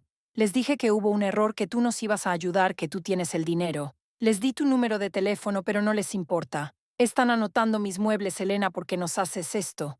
Contéstame, te lo suplico de rodillas, contéstame. Ese mensaje fue la obra maestra de la manipulación destruida por su propia ignorancia. Incluso en medio de la intervención judicial con los oficiales, embargando sus bienes, su mente retorcida seguía culpándome a mí. ¿Por qué nos haces esto?, decía. Como si yo hubiera falsificado las firmas de los préstamos. Como si yo hubiera gastado $320,000 en viajes a Europa. Su incapacidad patológica para responsabilizar a Valeria la había llevado a la locura total. No había compasión en mi corazón. Aquella mujer que lloraba por sus muebles era la misma que 3 días atrás me había dicho que no era una tragedia que yo me declarara en bancarrota para salvarlos. El resto del sexto día fue un goteo incesante de humillación y desesperación documentada en mi buzón de voz. A la 1 de la tarde llamó Valeria. Su voz ya no era la de la princesa ofendida. Era la voz de un animal acorralado ahogándose en su propio moco. Elena, por favor, balbuceaba entre jadeos espasmódicos. Papá me acaba de llamar. Me grito. Me dijo cosas horribles, Elena. Me dijo que soy una parásita. Me dijo que lo perdí todo. Me echo la culpa de todo a mí. El banco me va a denunciar a la Policía Federal por fraude bancario. El abogado de oficio dice que puedo ir a prisión por 5 años. Elena, no quiero ir a la cárcel. No puedo ir a la cárcel. Tú tienes el dinero. Tú siempre solucionas las cosas. Te firmo lo que quieras, seré tu sirvienta toda la vida, pero por favor paga la deuda, salva a papá, salva a mamá, sálvame a mí, me voy a matar. Elena, te lo juro que me mato si no me ayudas. El chantaje suicida. El último recurso del narcisista cuando se queda sin rehenes externos y decide tomarse a sí mismo como rehén. Escuche su amenaza de muerte con la misma expresión facial con la que miraba las fluctuaciones de la bolsa de valores. Era predecible, estadísticamente inevitable. Si Valeria tuviera el coraje para quitarse la vida, no habría necesitado robar cientos de miles de dólares para fingir que tenía una. Su amenaza era solo ruido, otra moneda falsa que intentaba pasar por auténtica. No moví un dedo, no llamé a la policía para reportar su amenaza. Deje que el silencio fuera su única respuesta, dejándola a solas, en el vacío de su propio cuarto rodeada de bolsos de diseñador que ya no podía vender porque seguramente estaban incautados. Pero la pieza de resistencia, la verdadera joya de la corona de la ruina, llegó a las 6 de la tarde del sexto día. El sol se estaba poniendo bañando mi sala de estar en una luz cobriza y pesada. Mi teléfono vibró en la mesa de cristal. Era mi padre de nuevo. Habían pasado 4 horas desde el ataque de histeria de mi madre, 14 horas desde que descubrió que sus tarjetas estaban bloqueadas. Esta vez el mensaje de voz fue largo, más de 3 minutos. Me coloqué los auriculares, cerré los ojos y escuché el sonido de la rendición incondicional. Ya no había gritos en su voz, no había exigencias, no había amenazas de desheredarme. La voz que salió del altavoz era la de un anciano quebrado, vacío, reducido a cenizas. Elena, comenzó su voz temblando tan débil que tuve que subir el volumen. Lo perdimos todo. Fui a la oficina del banco. Fui a hablar con el gerente regional. Me mostró los papeles. Me mostró las transferencias de tu hermana. El fraude. Las firmas falsas que ella puso en los anexos. Me mostró que todo el dinero se esfumó en lujos. No hay empresa. Nunca hubo inversiones. Su voz se quebró un sollozo ahogado y áspero que sonó como papel de lija raspando madera. Me mintieron. Tu madre lo sabía y me mintió para protegerla. Y yo te intenté obligar a ti a pagar por esto. Yo te amenacé. Siguió un largo silencio solo interrumpido por el sonido de su respiración entrecortada. Recibí tu carta de cese y desista. Recibí la notificación de tu abogado. Entiendo lo que has hecho. Entiendo que te has blindado. Elena, no tengo dónde ir. Mis cuentas de pensión están embargadas al 100%. La orden de desalojo es firme. Tu madre no deja de llorar. Valeria no contesta mis llamadas. Estoy en la calle. No te pido los $300,000. No te pido que pagues la deuda. Te pido que me respondas. Te pido perdón. Te ruego que me dejes hablar contigo. Somos tu familia. Por favor, Elena. Por favor. El audio terminó con el clic seco del buzón de voz cortando la grabación. Abrí los ojos. La luz cobriza del atardecer parecía ahora manchada de sangre seca. Mi padre, el hombre que jamás había pronunciado la palabra perdón en toda su vida, acababa de arrastrarse virtualmente por el barro para suplicar mi atención. Había descubierto la traición de su hija adorada. Había descubierto la complicidad de su esposa. Había visto el abismo cara a cara y en su desesperación absoluta se dio cuenta de que la única persona limpia en toda esa masacre era la hija que había expulsado de su mesa hacía 5 días. Cualquier otra persona habría cedido. Cualquier otra persona, después de escuchar a un padre anciano sollozar pidiendo clemencia, habría sentido una punzada de culpa cristiana, habría levantado el teléfono y habría ofrecido al menos un refugio temporal. Habrían dicho: «Ven a mi casa, hablemos». Yo no era cualquier otra persona. Yo era el producto de su negligencia y había sido forjada en el fuego de su rechazo. Si cedía un solo centímetro, si los dejaba entrar a mi casa por piedad, se aferrarían a mí como parásitos moribundos. Primero sería dormir en mi sillón, luego sería pedirme dinero para la comida, luego sería rogarme que pagara la fianza de Valeria. Terminarían consumiéndome desde adentro, reconstruyendo su toxicidad bajo mi propio techo. Tomé el teléfono en mis manos, fui a la configuración de la aplicación de mensajería y desactivé el doble tilde azul. Ya no necesitaba que supieran que los leía. Ya no había mensajes que leer que importaran. La caída del castillo de naipes había terminado, y solo quedaban los escombros humeantes. Me levanté del escritorio, caminé hacia la cocina y me serví una copa de vino tinto oscuro y denso. Fui hacia el ventanal y contemplé la ciudad iluminada debajo de mí. El sexto día había concluido. Mañana sería el séptimo día. Según las Escrituras. El séptimo día era para descansar después de la creación. Pero, en mi evangelio personal, el séptimo día era el día del juicio final. Sabía que no se conformarían con los mensajes de voz. El pánico es un motor que obliga a los cuerpos a moverse. Sabía que mañana domingo, exactamente una semana después de la cena del verdugo, agotados, sin recursos, sin cuentas bancarias y enfrentando el desalojo inminente, cometerían el error final. Vendrían a mi puerta. Vendrían a romper el silencio cara a cara. Y yo estaría esperándolos. No con cheques, no con abrazos de reconciliación, y mucho menos con lágrimas. Los estaría esperando con la lección más fría, cruel y definitiva que jamás aprenderían. Iba a mirarlos a los ojos y entregarles su propia autopsia. Iba a cerrar la tapa de su ataúd y poner el último clavo con mis propias manos. Di un sorbo al vino saboreando las notas a frutos rojos y madera. La acidez me limpió el paladar. Estaba lista para el acto final. El domingo amaneció con un cielo del color del plomo oxidado, una bóveda pesada y gris que parecía oprimir la ciudad de Sao Paulo bajo su propio peso.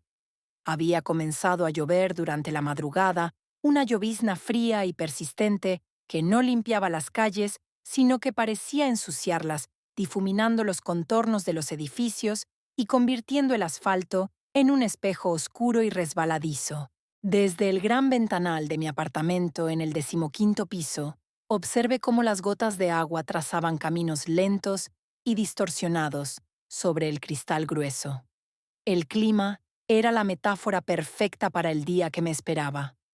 Una tormenta estancada, una humedad que se calaba en los huesos, una melancolía climática, que sin embargo dentro de mi santuario no lograba tocarme.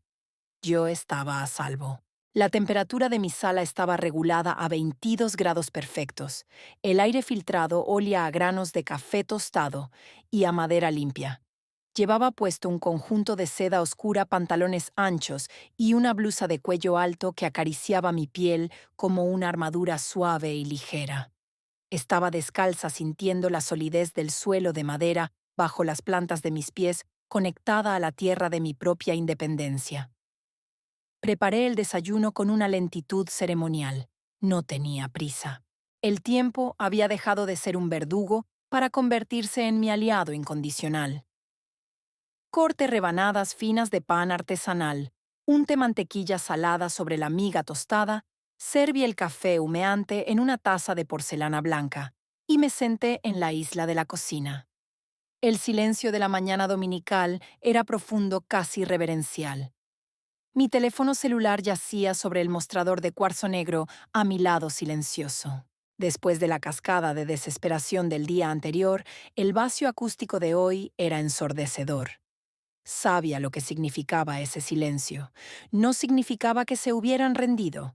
Significaba que se habían quedado sin opciones a distancia. El teatro digital había terminado. La negación se había estrellado contra la pared de concreto de la realidad judicial y el impacto los había dejado mudos. Estaban en tránsito. Venían hacia mí. Era la única jugada que les quedaba en el tablero antes de recibir el jaque mate definitivo. Eran exactamente las 10:14 de la mañana cuando el interfono de la pared de la cocina emitió un zumbido agudo y seco. El sonido cortó el silencio como una navaja afilada. Mi corazón dio un latido singular fuerte y pausado, bombeando una mezcla de adrenalina y hielo a través de mis venas. Dejé la taza de café sobre el mostrador con un movimiento suave sin que la porcelana tintineara. Caminé hacia el aparato y presioné el botón del intercomunicador. Señora Costa, la voz del jefe de seguridad sonaba profesional y tensa a través del pequeño altavoz. Tengo a 3 personas aquí en la recepción. Un hombre mayor y 2 mujeres. Dicen ser sus padres y su hermana.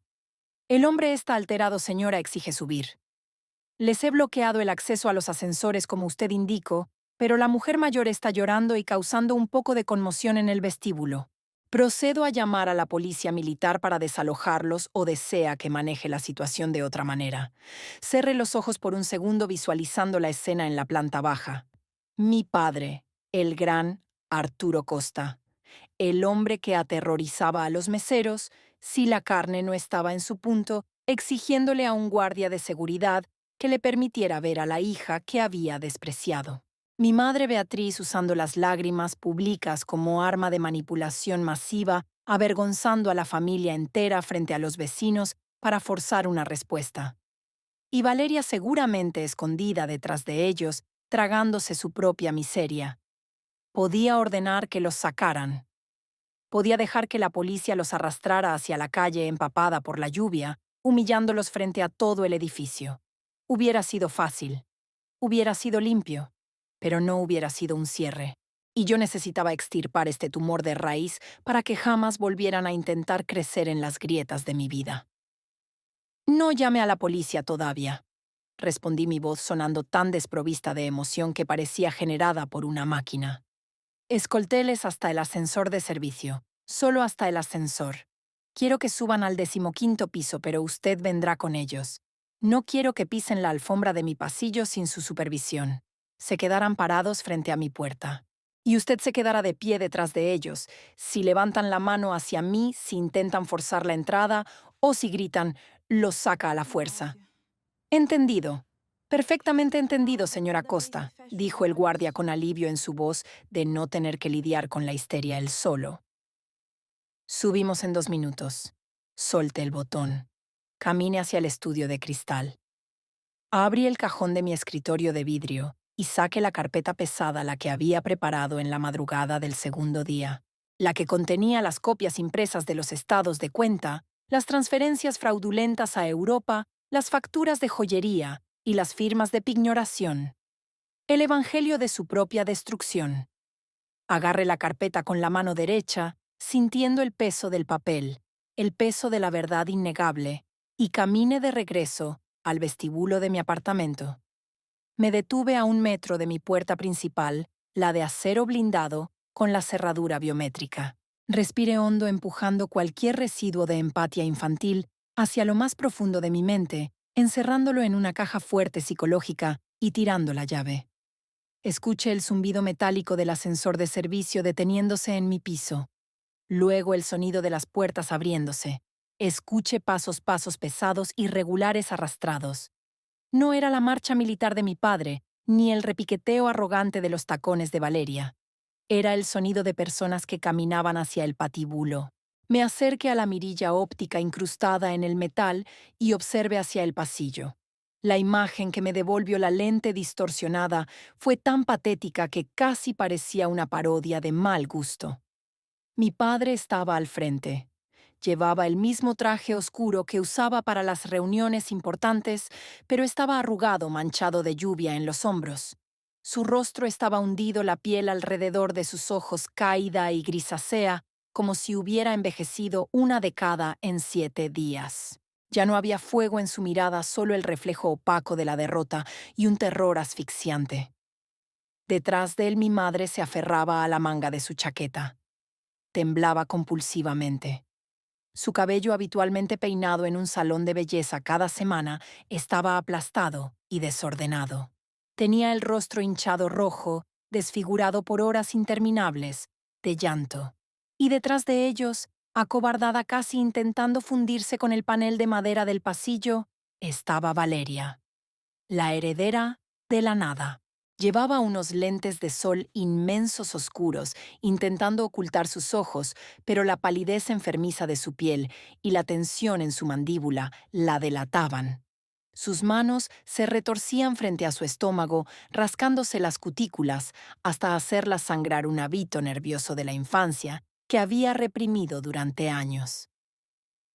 Detrás de los tres, como una sombra amenazante, estaba el jefe de seguridad con los brazos cruzados sobre su pecho ancho, vigilando cada movimiento.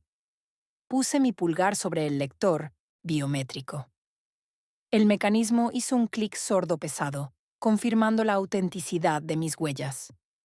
Giré la manija y tiré de la puerta, abriéndola lentamente hacia adentro. No la abrí por completo. Dejé el espacio suficiente para llenar el marco con mi presencia, bloqueando visualmente el santuario limpio de mi hogar, impidiéndoles ver el lujo que yo había construido y que ellos jamás tocarían. Me quedé plantada en el umbral como una estatua de mármol, la carpeta sostenida contra mi muslo, mi rostro endurecido en una máscara de indiferencia clínica. Los miré. Ellos me miraron. El olor a humedad, a sudor frío, a perfume rancio y a estrés puro irradió desde sus cuerpos invadiendo el aire del pasillo. El silencio se prolongó durante 5 segundos de agonía pura. Fue mi padre quien se quebró primero, rompiendo el silencio como se rompe un vaso de cristal contra el suelo. Elena pronunció mi nombre y su voz fue un lamento, un crujido de madera vieja a punto de colapsar. Elena, hija, por favor. Esa sola palabra, hija, me produjo un asco profundo visceral. Hija era un título que me habían negado durante 30 años, reservándolo solo para cuando mis talentos o mis recursos eran necesarios para rellenar los huecos de sus fracasos. Alcé la barbilla milímetros, pero lo suficiente para mirarlo desde arriba, no por estatura física, sino por la inmensa superioridad moral y táctica que ahora poseía. No crucen la línea del marco de la puerta, dije. Mi voz no era un grito ni un susurro. Era un bisturí quirúrgico cortando el aire húmedo. No están invitados a entrar a mi casa. Hablen desde ahí. Y sean breves. Mi tiempo vale más que sus excusas. La dureza de mi tono hizo que mi madre soltara un jadeo agudo, como si la hubiera golpeado físicamente en el estómago. Se adelantó un paso soltando la manga de mi padre, levantando las manos temblorosas hacia mí, con las palmas abiertas en un gesto de mendicidad desesperada. Elena, mi amor, mi niña, lloro, mi madre, las lágrimas brotando de nuevo, surcando el maquillaje arruinado de sus mejillas. Por Dios santo, perdónanos. Perdónanos a todos. Están vaciando la casa, Elena. Se están llevando las camas, se están llevando la vajilla de tu abuela. Nos han dado 60 días para desalojar, pero nos congelaron todas las cuentas. No podemos comprar ni una barra de pan. Tu padre no ha dormido y le duele el pecho. Estamos en la ruina. Te lo suplico de rodillas. Y como si sus propias palabras fueran una orden literal, mi madre dejó caer sus rodillas sobre la alfombra del pasillo, sollozando desgarradoramente, bajando la cabeza hasta casi tocar el umbral de mi puerta. Fue un espectáculo grotesco indigno. 30 años de manipulación condensados en un acto de humillación suprema. Observe la raya gris en las raíces de su cabello. Observe el temblor de sus hombros. Y no sentí absolutamente nada, ni lastima ni triunfo. Solo el asco frío de ver a un parásito retorciéndose cuando le quitan el hueso. Levántate, dije sin inmutarme. No ensucies la alfombra con teatro. Tus lágrimas no tienen jurisdicción aquí, Beatriz. Lloraste hace una semana cuando intentaste obligarme a pagar la deuda de tu otra hija, amenazándome con que ella iría a la cárcel. Y lloras hoy porque descubriste que el banco te quitó la casa. Nunca has llorado por mí. Lloras por los muebles. Lloras por la comodidad perdida. Levántate. Mi padre se agachó torpemente y tiró del brazo de mi madre, obligándola a ponerse de pie. Él estaba temblando de rabia y de vergüenza, pero la rabia estaba contenida, aplastada por el terror. Me miro a los ojos. Había rendición total en su postura. «Cometí un error, Elena», dijo mi padre, tragando saliva con dificultad. Me equivoqué. Pensé que el préstamo de Valeria era una inversión segura. Pensé que la empresa existía. Me cegó la fe que le tenía. Fui un estúpido. Pero tú no puedes castigarnos con la indigencia, por un error de juicio. Somos tus padres, te criamos, te dimos de comer, te pagamos la universidad. Tienes millones de reales invertidos, lo sabemos. Puedes liquidar la deuda entera hoy mismo y apenas sentirías el golpe en tu patrimonio. Te devuelvo la casa y prometo pronto que jamás te volveremos a pedir nada. Puedes poner la casa a tu nombre. Elena, te la cedemos. Pero no nos dejes en la calle a nuestra edad. Mantuve la mirada fría y calculadora escrutando el rostro del hombre que alguna vez creí que era todopoderoso. La ignorancia de su discurso era fascinante. Pensé que la empresa existía, había dicho. Me cego la fe. Levante la mano derecha deteniendo su palabrería humillante. Ese es tu primer error de juicio el día de hoy. Arturo le respondí utilizando su nombre de pila, rompiendo deliberadamente la jerarquía de sangre. Tú no viniste aquí para pedir perdón por no amarme. Viniste aquí a renegociar las condiciones de tu rescate financiero. ¿Todavía crees que esto se trata de un simple error comercial? ¿Crees que estás aquí porque te estafaron los socios de Valeria? ¿Crees que eres una víctima inocente que solo garantizo un sueño? Levanté la carpeta pesada con mi mano derecha y se la extendí. Él dudó por un segundo, sus ojos clavados en el cartón oscuro, como si fuera radiactivo. Finalmente levanto una mano temblorosa y la tomo. El peso de las pruebas hizo que su brazo cediera ligeramente. Ábrela, ordene. Mi padre abrió la tapa con dedos torpes. La primera hoja era un extracto bancario con un subrayado en marcador rojo fosforescente. Mi madre asomó la cabeza por encima del hombro de él, intentando ver a través de sus lágrimas. Eso que tienes ahí, le expliqué con la paciencia gélida de una forense dictando la causa de muerte, es el rastro del dinero que tú autorizaste a retirar del banco con la garantía de tu propia casa. Míralo bien, Arturo. Página 3 billetes de avión en primera clase a París a nombre de Valeria Costa. Página 7, factura de la clínica de estética en Leblon, 25.000 reales. Página 12, pagos de bolsos. Hermès. Página 15, retiros en efectivo en casinos de Punta del Este. No hubo socios, Arturo. No hubo empresa. No hubo inversiones fallidas. Hubo un fraude sistemático, psicopático y absolutamente premeditado, perpetrado por la mujer que está escondida detrás de ti. Y ella no te robó.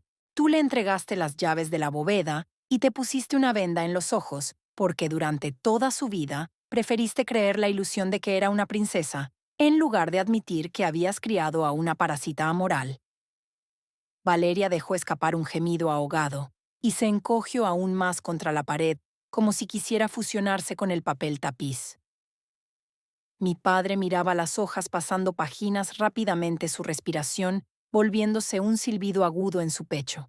El papel temblaba violentamente en sus manos. Yo no lo sabía, sollozo mi madre cerrando los ojos, negándose a mirar las pruebas. Ella me dijo que las cosas iban mal, y yo le di los papeles para que papá firmara. Yo no lo sabía.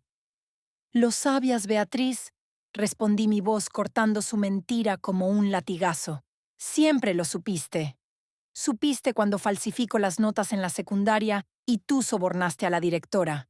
Supiste cuando robo el auto de los vecinos y dijiste que fue una broma juvenil. Le enseñaste que las acciones no tienen consecuencias siempre y cuando encuentres a un idiota dispuesto a pagar la factura. Y cuando el agujero negro de su irresponsabilidad llegó a los $320,000, mirasteis a vuestro alrededor y decidisteis que yo era la idiota designada. Decidisteis que mi vida entera, mi patrimonio, mi seguridad mental, mi futuro debían ser sacrificados en la hoguera para encubrir la sociopatía de tu hija favorita y proteger vuestras propiedades. Mi padre dejó caer la carpeta al suelo. Los papeles se desparramaron sobre la alfombra revelando los gráficos financieros y las firmas falsificadas manchados por la luz pálida del pasillo. Se llevó ambas manos al rostro frotando sus ojos con fuerza como si intentara borrar la realidad de su retina. «Elena, por favor», dijo Valeria. Su voz era un hilo fino, tembloroso, ridículo. Se quitó las gafas de sol. Sus ojos estaban rodeados de ojeras profundas moradas y su máscara de pestañas había dejado surcos negros en sus mejillas. «Te lo suplico, Elena. Iré a rehabilitación, iré a terapia, buscaré un trabajo, juro por mi vida, que te devolveré cada centavo. Trabajaré en un supermercado limpiando pisos, lo que sea. Pero si no pagas al banco, presentarán cargos criminales. Me van a arrestar, Elena. Me dijeron que el fraude con agravante de falsificación de garantías tiene una pena mínima de 4 años en régimen cerrado.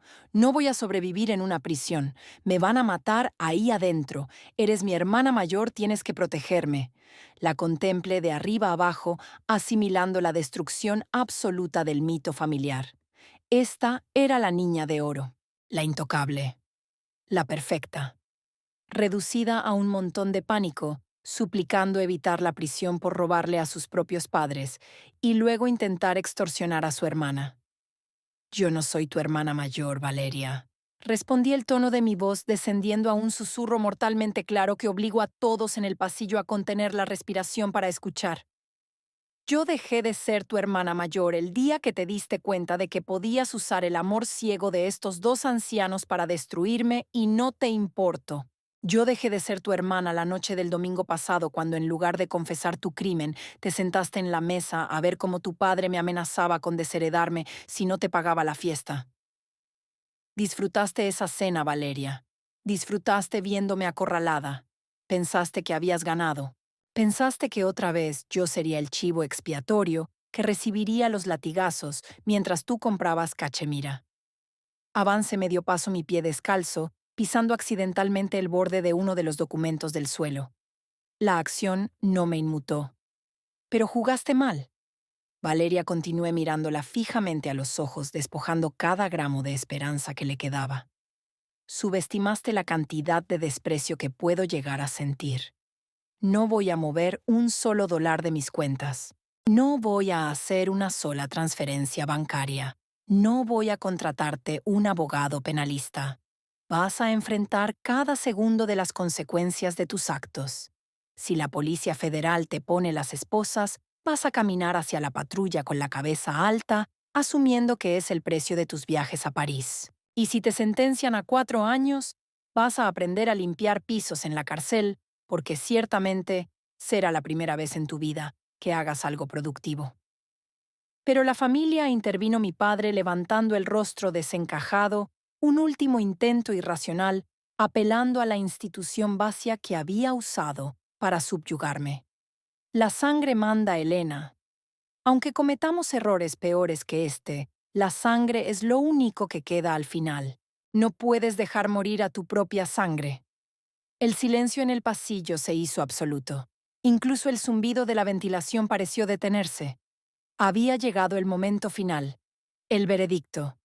Mire al hombre destrozado frente a mí. Mire a la mujer arrodillada llorando por sus muebles embargados.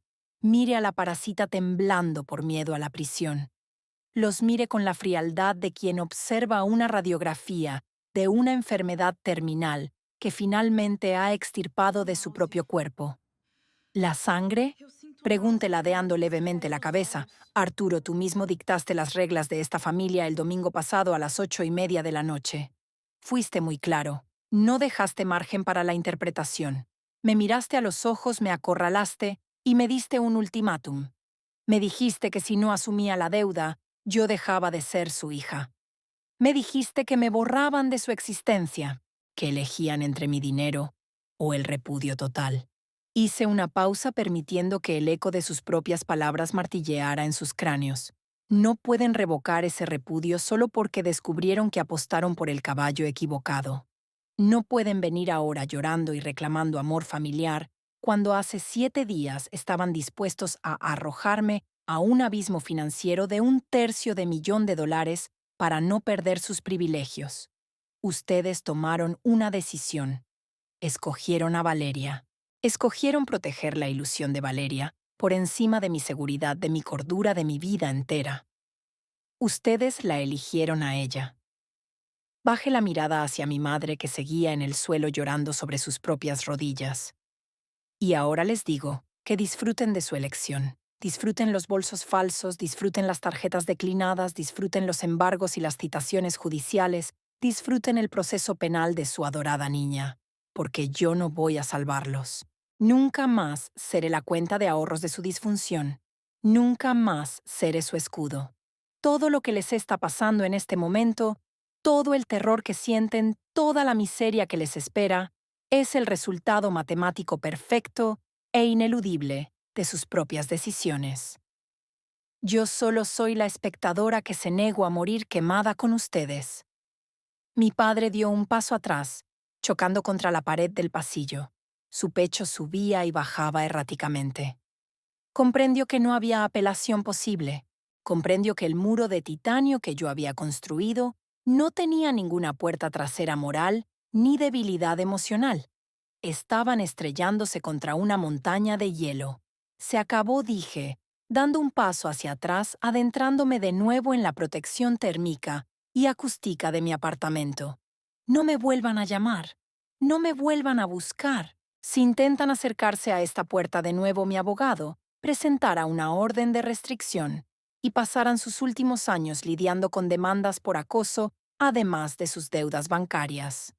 Asuman, repetí, citando mis propias palabras con una claridad lapidaria, asuman que acaban de perder una hija. Lleve mi mano a la manija de la puerta. No, Elena, no, no, no, no, gritó mi madre intentando arrastrarse hacia adelante, extendiendo la mano manchada de maquillaje para agarrar mi pie. El jefe de seguridad se movió con la rapidez de un depredador. Dio 2 pasos grandes, se interpuso entre mi puerta y mi madre, y puso una mano firme como el hierro sobre el hombro de mi padre, empujándole hacia atrás, frenando el avance. Hasta aquí llegamos, señor, anunció el guardia, su voz retumbando en las paredes. La señora fue muy clara. Retrocedan y caminen hacia el ascensor. Ahora. Mire el rostro de mi madre destrozado en el suelo de mi padre, respirando con dificultad, y de Valeria cubriéndose el rostro con ambas manos, sollozando incontrolablemente ante la certeza de su destrucción penal y financiera. No hubo una última mirada de reconciliación. No hubo piedad. Tire de la puerta hacia mí. El borde de acero grueso, avanzo cortando el espacio cerrando el encuadre. El sonido de los lloros, el ruego asfixiado de mi madre y la respiración pesada de mi padre se fueron apagando. Y entonces el mecanismo biométrico se encajó. Clic. Un sonido sordo, pesado, metálico y absoluto. El silencio que inundó mi apartamento fue instantáneo, majestuoso y divino. Me quedé de pie detrás de la puerta cerrada, los ojos cerrados, respirando el aire filtrado con olor a café y lavanda. Apoyé ambas manos planas contra la superficie interior de acero, sintiendo la frialdad del metal transmitirse a mis palmas. A través del aislamiento acústico, no podía escuchar absolutamente nada del exterior. No sé si mi madre siguió gritando en el pasillo. No sé si mi padre sufrió un colapso. No sé si Valeria se desmayó o corrió cobardemente hacia las escaleras. Y por primera vez en 30 años, la ignorancia de su sufrimiento no me causó ninguna culpa. Abrí los ojos. Miré mis manos temblando levemente, no por tristeza, sino por la descarga de la catarsis más violenta y purificadora que un ser humano puede experimentar. Había amputado el miembro gangrenado, sin anestesia, y había sobrevivido a la operación. Me di la vuelta, dando la espalda a la puerta blindada, a mi pasado, a las extorsiones y a los fantasmas de Mógidas Cruces. Caminé lentamente de regreso, hacia la cocina. El café en la taza de porcelana blanca seguramente se había enfriado un poco, pero no importaba. Me senté en el taburete, tomé la taza entre mis manos y bebí un largo sorbo. El líquido oscuro y amargo bajó por mi garganta, anclándome a mi propia realidad construida con mis propias manos. Cogí mi teléfono, encendí la pantalla y confirmé que mi calendario de trabajo para la siguiente semana estaba lleno de reuniones productivas, metas por cumplir y un futuro inmensamente vacío de ellos y maravillosamente lleno de mí. Mire hacia el gran ventanal. La tormenta sobre Sao Paulo seguía descargando su furia, pero el cielo detrás de las nubes grises comenzaba a clarear un presagio de luz en el horizonte. Levanté la taza de café en un brindis solitario y silencioso dirigido a la nada, y lo bebí todo. La deuda estaba saldada, y yo finalmente era libre. El clic de la puerta blindada no fue el final de la historia. En las películas y en las novelas baratas, la catarsis emocional marca el momento en que caen los créditos y la pantalla se funde a negro. Pero la vida real carece de esa piedad narrativa. La vida real es una maquinaria burocrática, lenta, pesada e implacable. El cierre de mi puerta fue simplemente el final de mi participación activa en su destrucción y el comienzo de la fase de descomposición a largo plazo. Había amputado el miembro enfermo, pero el cuerpo de mi antigua familia aún tenía que lidiar con la hemorragia, la gangrena y el inevitable colapso multiorgánico. Yo me había convertido en la observadora silenciosa de su autopsia financiera y social, una espectadora sentada en la primera fila de un teatro de operaciones legales, documentando su caída a través de los reportes trimestrales que mi abogado, el doctor Méndez, me enviaba con una puntualidad clínica. Los días que siguieron a ese domingo de lluvia fueron de un silencio absoluto de mi lado, pero de un caos ensordecedor del de ellos. Méndez había activado la orden de restricción extrajudicial. Cualquier intento de contacto físico o digital por parte de Arturo Beatriz o Valeria Costa resultaría en una citación policial inmediata. Y el terror a la autoridad, un terror que la clase media alta de Mógidas Cruces siente de forma aguda cuando se ve despojada de sus privilegios, funcionó como un muro de contención perfecto. Nunca más volvieron a mi edificio. Nunca más volvieron a llamar a mi número. Se habían dado cuenta de que el puente estaba quemado y que las cenizas habían sido esparcidas en el océano. Pero la verdadera agonía para ellos no fue mi ausencia. Fue la presencia constante e invasiva del Estado y de los bancos en cada aspecto de su intimidad. El desalojo de la casa de Mógidas Cruces no ocurrió en un día. Fue una tortura psicológica extendida a lo largo de 60 días de gracia que el juez les otorgó una agonía prolongada diseñada para romper el espíritu humano. Según el informe del investigador privado que Méndez había contratado para mantener un ojo sobre las ramificaciones del caso, el proceso de inventario judicial fue una humillación pública sin precedentes para mis padres. Oficiales del tribunal con chalecos y planillas comenzaron a visitar la casa 2 veces por semana. Etiquetaron absolutamente todo lo que tenía valor comercial. El piano de cola Yamaha, que mi madre jamás aprendió a tocar pero que mantenía encerado en la sala de estar, recibió una calcomanía roja de incautación. La colección de relojes de mi padre, sus palos de golf, los cuadros pintados al óleo que adornaban el comedor, donde me habían sentenciado, e incluso la vajilla de porcelana fina que habían heredado de mis abuelos. Todo fue inventariado, fotografiado y tasado por una fracción de su valor sentimental. Mi madre, según los reportes, sufrió un colapso nervioso severo durante la tercera semana del inventario. Tuvo que ser medicada por un médico de la red de salud pública porque su seguro médico privado había sido cancelado por falta de pago. La ironía era espantosa y al mismo tiempo poseía una justicia poética innegable. La mujer que había justificado los gastos médicos estéticos de su hija menor en clínicas exclusivas de Europa ahora hacía fila a las 6 de la mañana en un ambulatorio municipal para conseguir ansiolíticos genéricos. El barrio entero, ese ecosistema de apariencias y chismes de la alta sociedad local, donde mis padres habían reinado durante décadas, se convirtió en su infierno personal. Los vecinos que antes asistían a sus barbacoas dominicales, ahora cruzaban la calle para no saludarlos. Las miradas de lástima disfrazadas de curiosidad morbosa los seguían cada vez que salían a caminar. El prestigio de la familia Costa se había desintegrado transformándose en una anécdota de advertencia sobre los peligros de la estupidez financiera. El día del desalojo definitivo fue a mediados de noviembre. Yo estaba en Nueva York cerrando la adquisición de una empresa de software logístico, bebiendo agua mineral en una sala de juntas acristalada en el piso 60 del One World Trade Center. Mientras yo firmaba un contrato de fusiones y adquisiciones que me garantizaría un bono de fin de año de 7 cifras en mógidas cruces, un cerrajero ordenado por el banco cambiaba las cerraduras de la casa de mi infancia. Mis padres salieron con 4 maletas. 4 maletas era todo lo que quedaba de 35 años de matrimonio y trabajo. Todo lo demás, el patrimonio líquido, las inversiones, los muebles, los vehículos, había sido engullido por el agujero negro de la deuda de Valeria.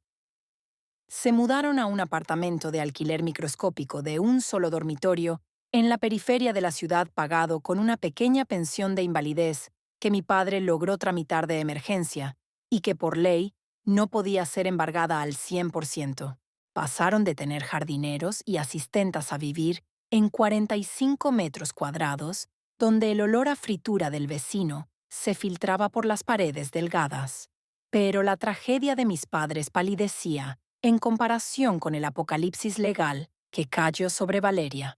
El banco no se conformó con embargar las propiedades de los garantes. El departamento forense de la institución financiera presentó una denuncia formal ante el Ministerio Público por fraude, estafa agravada y falsificación de documentos públicos y privados. La empresa de importación de tecnología que Valeria había utilizado como fachada fue desmantelada meticulosamente por los fiscales, descubriendo un entramado de recibos falsos y transferencias internacionales que evidenciaban la intención criminal desde el día 1. El juicio de Valeria no fue un espectáculo mediático, pero fue un proceso destructivo que duró casi 8 meses. Yo leí cada transcripción judicial, cada declaración, cada contrainterrogatorio que mi abogado lograba extraer de los registros públicos. Era mi lectura antes de dormir. La princesa de la familia, la niña que lloraba para conseguir ropa de marca, fue defendida por un abogado de oficio sobrecargado de trabajo que apenas y recordaba su nombre en las primeras audiencias.